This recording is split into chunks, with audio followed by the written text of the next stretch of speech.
Hairstyle করি তো তখন এই জায়গাগুলো গ্যাপ রয়ে যায়। যেহেতু আমার মডেলের এখানে কম, কিন্তু তোমাদেরকে দেখানোর জন্য আমি এটা ইউজ করছি, ঠিক আছে। অনেকের ফোরহেড অনেকটা মানে বড় হয়, তো সেক্ষেত্রে এই হচ্ছে লরিয়ালের এই ডার্ক ব্রাউন রুট কনসিলার স্প্রেটা ইউজ করা যেতে পারে। এটাতে কি হয়, পুরো জায়গাটা গ্যাপ হয়ে যাবে, মানে কালার পুরো কালো হয়ে যাবে, এতে করে মনেই হবে না যে এখানে কোনো চুল ছিল না, ঠিক আছে।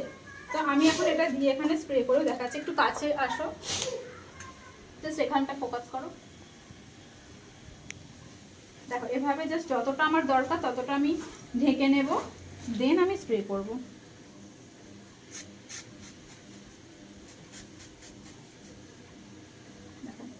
স্প্রে করলে পুরো এই জায়গাটা ঢেকে গেল।